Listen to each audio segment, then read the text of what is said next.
One of the focuses of your work right now with Organizing for America is clearly the health care issue in this country. And how many people are involved here in Chicago? I know you have offices now in 40 some odd states, but what do you do and how many people are doing it on a daily basis? Oh, goodness. That's a hard number to gauge of how many people are actually involved on a daily basis. Hundreds. In Illinois alone, we have folks all over the state, from Carbondale to Rogers Park, all the way as far north as you can get to the border in Gurnee, doing healthcare service events, doing canvasses, talking to their neighbors, talking to people. You know, what we found during the campaign was that if we've got somebody having a conversation with their neighbor over the fence about Barack Obama and about his candidacy, and we found a way to connect with those people, it's a lot easier than doing it on a nationwide, TV buy or a nationwide piece of mail that just says something that we think can be a blanket statement. So neighbors talking to neighbors and voters talking to voters and citizens talking to citizens is what we're doing. So to put a number on that's tough. Our reporting numbers that I see every night, we're seeing in the multiple hundreds of folks that are out knocking on doors or making phone calls. And anyone can do that by going on to BarackObama.com and clicking the neighbor-to-neighbor application, where you can start making phone calls right now, calling people all over the state, asking them to call their members of Congress, asking them to declare their support for health care reform. But there are many ways to get involved, and people are doing it every day. When I go through emails every day and I see what's going on in the world or local issues, I'm always kind of inspired or moved to want to call the White House or call somebody in the government that I know. And I did try and do that one time when Silvio Rodriguez was not allowed a visa to come to the United States from Cuba for the Pete Seeger Memorial. And I did get the White House, and the guy basically told me to call back on Monday. And then I did get the State Department, and I left a message.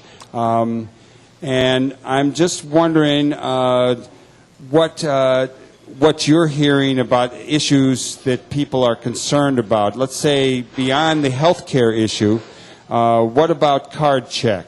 What about mountaintop removal issues? Are these, I know that the health care issue is really on us right now, and 49th Ward Democratic Committeeman Dave Fagus is going to come up in a little bit and talk about a meeting we're having on Monday night over in Loyola Park. So health care is really pushing, but what other things do you in Organizing for America work on, and what can people do about it? Definitely. We're pretty much focused on healthcare right now. That's our big thing, of course, because that's where we're going. But we've done a lot of things around the energy bill, the Waxman bill that came out for cap and trade, where we did a lot of citizen education on that, did some focus groups within our community organizations all throughout the state, where then we talked about it, talked about the goods and the bads of it, and then went through the bill piece by piece and then talked to members of Congress. I think the best recommendation for any citizen at any level, whenever they want to get involved, is to call their legislature as quickly as possible when they want more information, when they want to voice their opinion and their concern. These congressional representatives are designed to represent them. That's the liberty cries, and the people who were actually at the Boston Tea Party were saying that it was for taxation without representation. Well, we've got representation now, and they should definitely call their congressman or congresswoman and voice their concerns. The districts are set up in a way that they can take constituent concerns and hear constituent opinions and write them down and get back to them. And that's the design of the government on the federal level. So your first call should always be to your member of Congress if it's a federal issue. From there, you can learn more about the bill, whatever piece of legislation or issue that you're concerned with, and hear where it is in the process of becoming law and seeing where change can happen.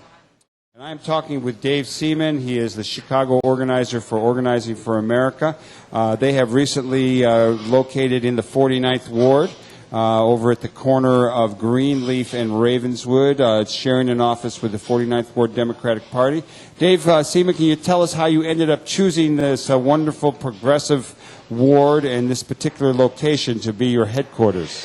It's very convenient. for everybody that's on staff, as well as where our big volunteer bases are. And Committeeman Fagus just offered, and that was very nice of him and Alderman Joe Moore to offer their office up. And so we could cut a good deal where it was cost incentive, and it worked out nice. But it's close to transit. It's a great place. Recommend everybody try to stop by. We've got a ton of phone lines over there. We can make a ton of calls. And so it met all the criteria we needed, and we've got a great progressive area and a great progressive movement here that we're proud to be a part of.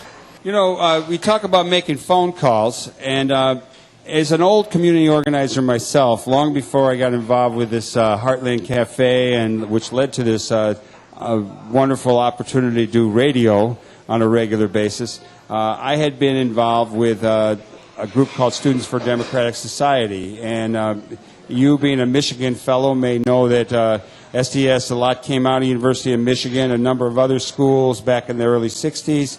And one of the earliest things was long before the war in Vietnam was community organizing, the desire to build an interracial movement of the poor.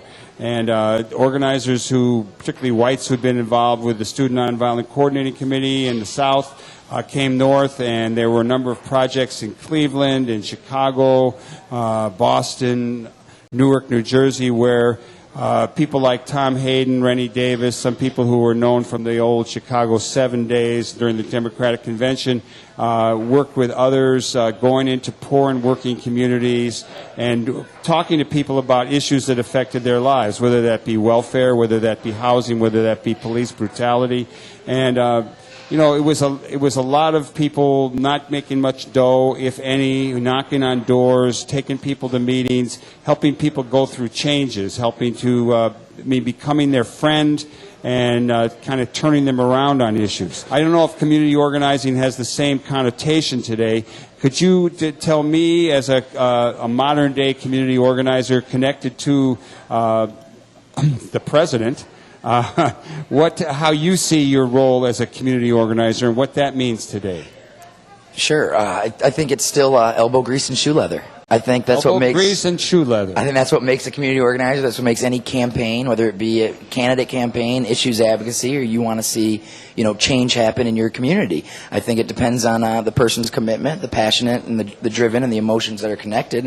And folks get out and they knock on their neighbors' doors and they raise awareness. And like right now, we're raising awareness about healthcare, but 2-3 weeks ago, we were raising awareness about energy, and maybe in the future we'll be talking about education, but it's about finding folks that want to have that commitment to change and knocking on the doors or picking up the phone and making the calls. How many folks can we touch by pushing our message out there and letting our movement be heard? So I think community organizing's changed a little bit in technique, but the strategy's still the same. Who's going to put in the long hours?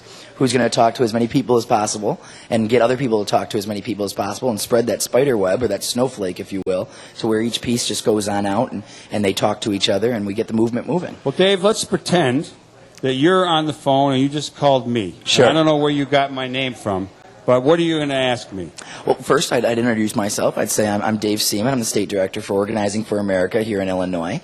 I'd ask you if you support if you're familiar with health insurance reform and the debate that's going on right now. Oh, I am. Okay, and then I would, well, great to hear, Michael, and then I'd say, great to hear that, and so we'd like to talk a little bit about that, and would you be willing to declare your support for the President's 3 basic principles that are... What are they? Those are actually affordability, quality, and choice. The President wants to make sure that health insurance is affordable, that the 47 million Americans out there can get health insurance, that there's quality insurance there, not pre-existing conditions that can cut you off, or you can be capped for a lifetime because of serious illness, that you could be, gender-based to change your costs. So we want to make sure that it's affordable and there's quality involved. Hell yeah, I'm for all this. That's great. And choice, you're on board with choice as well. I want to make sure you have choices out there.